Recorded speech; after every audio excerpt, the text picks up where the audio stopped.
Hey there, it's Matt again. So last week, I had the privilege of observing this one company's sales training course.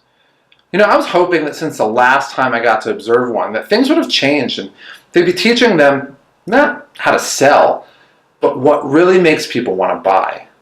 Well, unfortunately, it's just more of the same. I can't believe that these large companies are still teaching the stuff they did last week. I feel really bad for the dozen or so people that went through a week of this. 40 hours of doing things that they would never do in their own personal life, all in the hopes that doing it would help them get people to buy from them. But yet for a whole week, these dozen people spent their week learning how to kowtow to complete strangers just in the hope it would help them pay their bills. The crazy part? The guy conducting the sales training hasn't even been in sales for 20 years. That's right, 20 years. But look, I get it. I wasn't any different when I got started. Point blank, I didn't even know how to sell either. But I did the same thing that these dozen people were taught to do. That's overcome objections, build rapport, sell benefits, and give out free cookies. Okay, well, I made up the last one, but admit it, if it worked, wouldn't you do it too? I know I would. But I want to focus on the one thing that leads more well-meaning salespeople to fail than anything else. That's trying to overcome someone's objections. We were all taught the same thing. In order to make the sale, you're going to have to overcome at least one objection, maybe several. But have you ever taken a step back to ask yourself if that's even true? In my life, it's so easy to go through life relying on my assumptions, on what's true and what's not. But I constantly have to remind myself to take that step back and to challenge these assumptions. It's way easier said than done, though. The first time I really remember doing this was with milk. Well, let me explain. I was in the grocery store and I saw a gallon of organic milk, and I remember asking myself, what's the difference between regular milk and organic milk?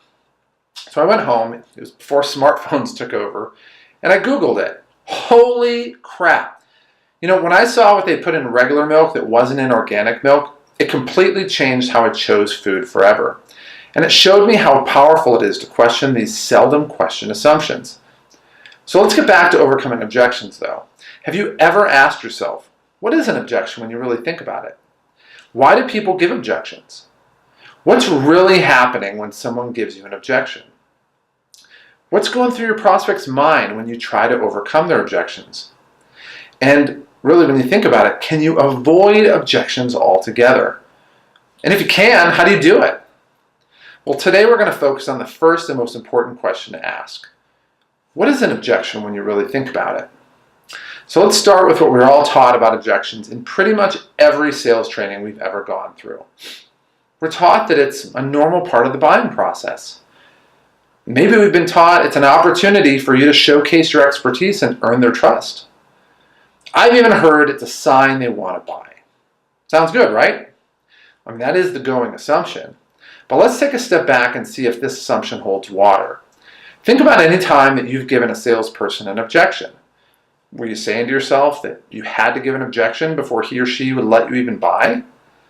Well, maybe you were saying to yourself that it was your job to contribute an objection so that the sales process could flow more smoothly. Nah, me neither. It's only a natural part of the process when you don't want to buy something. After all, who walks into an Apple store, finds that cool new device they want to buy, hands over their credit card, and right before they swipe it, starts to tell the blue shirt all the reasons why you don't want to buy it? It doesn't happen. Like the rest of us, you only give objections when you don't really want to buy. But maybe there's something good that can come from someone giving an objection. Maybe it's a chance for you to prove your expertise and to earn their trust. After all, how can someone really know that you know your stuff unless you're challenged to prove it? It sounds fair, right? But does that ever really go through your mind when you're looking to buy something? Yeah, you want to make sure that the real value of the product is valuable enough to buy. But admit it, when you're really on the fence, do you really expect an unbiased assessment from the guy who makes money when you buy from them? Come on. We all know the answer to that one. That guy is probably the last person you'll take their word for when buying something. I can tell you one thing. When I was trying to figure out whether I should buy the Jeep I ended up buying, the absolute last guy I would rely on was the salesman. In fact, not only was I not about to do that, I ended up getting a Carfax, I ran a Blue Book, I looked it up in Consumer Reports, and then I even took it down to a shop down the street for a thorough inspection. So I think we all know that any benefit that might be gleaned from showing your stuff is exponentially outweighed by the fact that people tend to always be skeptical of salespeople, knowing they probably have an ulterior motive for showing their stuff. But more on this in a minute. I mentioned before that I've even heard the supposed experts say that it's a sign that someone wants to buy from you. Now, I'm really still trying to figure that one out. How is it that someone is so interested in buying that their first reaction is to put up resistance?